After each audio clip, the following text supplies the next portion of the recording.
So we're here with Nathan and David Zellner on the roof of Industry City, getting ready for our special sneak preview screening of Kumiko the Treasure Hunter. How's it going, guys? Great. Thanks for having us. Yeah, we're excited to have you. Tell everyone a little bit about what Kumiko the Treasure Hunter is all about. Well, it's based on this urban legend about a Japanese woman who goes on a quest from her home in Tokyo to the wilderness of Minnesota in search of mythical fortune. So you say urban legend. How true is the urban legend? Is it true at all? Well, there's always a grain of truth, in everything. But what was interesting to us is the urban legend kind of evolved over time online. And at first that concerned us, but then we liked how there were different variations of what the truth was as different people presented it, and that fit in well with what we're doing anyway. So. And how much did you guys stick to the various urban legend elements that you discovered online and various other places, and how much did you guys use your own artistic license and create from scratch? It's hard to say. We've started working on this in 2002, and so over time. The script evolved, and then we would just be kind of off in a cave writing it, and would make other things, and would circle back and work on it, and then depending on what year it was, we went back online. There was different bits of information about it. So I mean, we wanted it. The only thing that we wanted any loyalty to was to the urban legend, but then there was only so much information about that, especially with her backstory. So that was all we just created elements on our own from there. Right. And you mentioned you guys were working on this for 11 years before you were actually done with it. What took so long? What was the cause of the delay? Oh, a lot of everything from doing a film that's in two different countries in two different languages.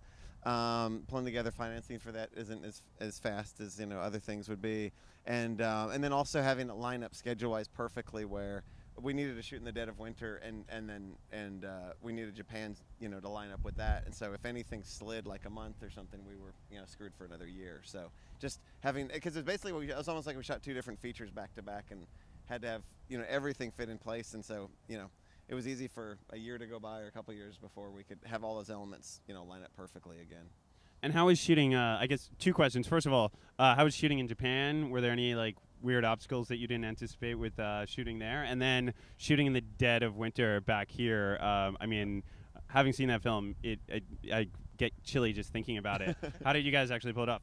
Well, Japan was, we got paired up with a great team there, and so we were worried about the complications of shooting in another country, another language, but we just had such great people that and everyone was on the same page with. We're all making the same movie, they all got the tone of it, and so it was actually, because we had a great group of folks with us, it was surprisingly easy, considering those inherent kind of obstacles, they face shooting other places. And I love shooting in Tokyo. We had so much fun. And then in Minnesota, we needed the most brutal, cold weather possible, and so we timed it around that. And normally when you adjust your schedule, you try to go inside when the weather's brutal, but we would shift it so we were outside. We would move our schedule around to hit the most brutal weather, and we had a great team there that that were adept at that sort of thing. So it was not as fun shooting there, obviously, as Tokyo, but we got the weather we asked for, and we're really happy with how it looked. So.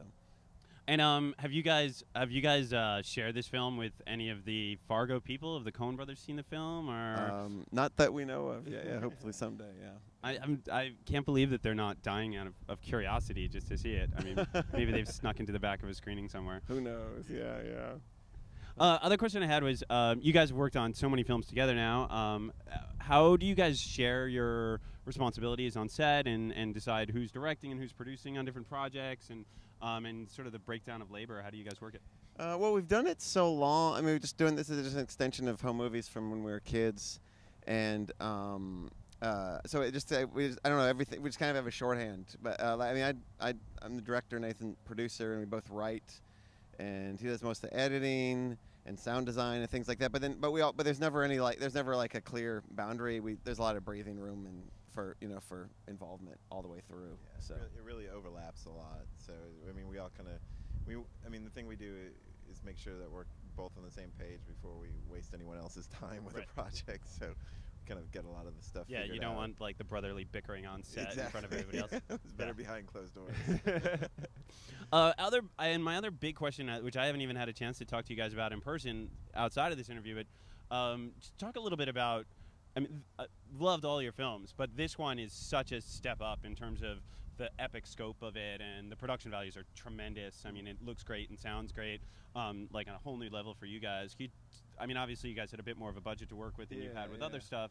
You could talk about some of the process of amping and ramping up all of the sound and the score. Everything is so much bigger and more spectacular in this than anything you guys have done before. Can you talk about that a bit? Yeah, we just we work with the resources that we have, and that forces you to be creative in different ways. Like with like our previous feature kid thing, we had very limited resources, and so we made that part of the aesthetic. And this was, and also it suited that story, to shoot the way that we did. And with this one, Kumiko is on a quest, and so we really wanted to give it this epic feel in terms of shooting anamorphic, really making the landscapes a character and embracing that, and just putting it on this.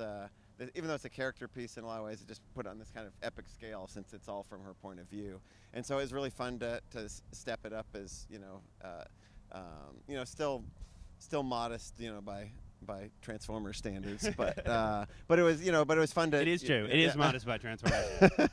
but it was fun to it was fun to be able to use different tools on a different scale that suited the story.